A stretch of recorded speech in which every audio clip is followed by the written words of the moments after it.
Une surface d'environ 2 mètres carrés, un poids proche de 5 kg, un tissu souple, lisse, résistant, extensible ou encore imperméable, la peau, organe le plus lourd et le plus étendu du corps humain, cumule à elle seule toutes ses propriétés.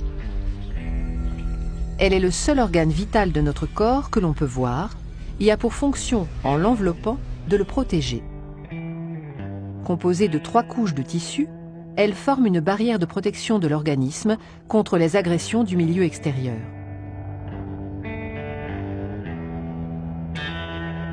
L'épiderme, c'est la couche superficielle directement en contact avec l'extérieur.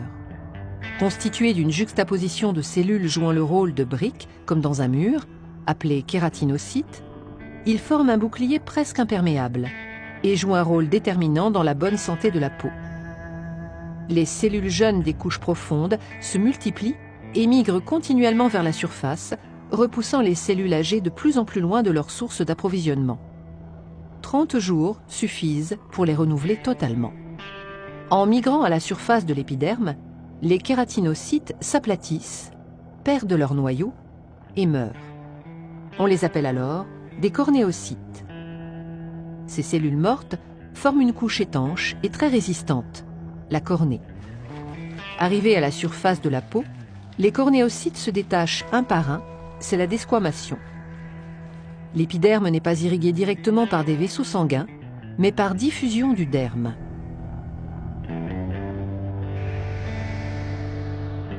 Le derme, c'est la couche épaisse de la peau.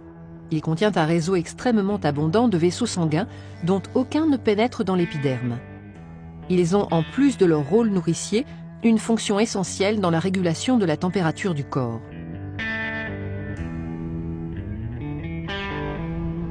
On trouve également dans le derme du collagène et de l'élastine, qui confèrent à la peau son élasticité et sa résistance.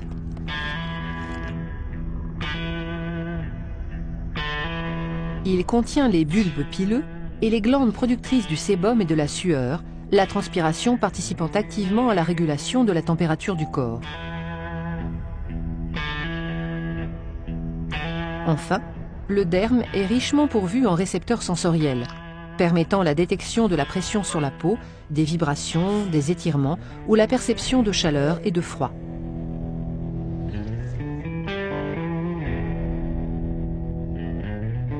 L'hypoderme est la couche la plus profonde, dans laquelle se trouvent la plupart des cellules graisseuses, les adipocytes. L'hypoderme, amortisseur de choc et protecteur contre le froid, constitue une véritable réserve d'énergie. La peau est donc une enveloppe vivante qui se renouvelle constamment et nous protège des rayons ultraviolets, des micro-organismes ou des agressions externes. Ces 2 millions de pores contribuent à la régulation de la température du corps par l'élimination ou la rétention d'eau. La peau est aussi une petite usine à vitamines. En puisant son énergie dans la lumière du soleil, elle fabrique la vitamine D, essentielle à la fixation du calcium sur les os.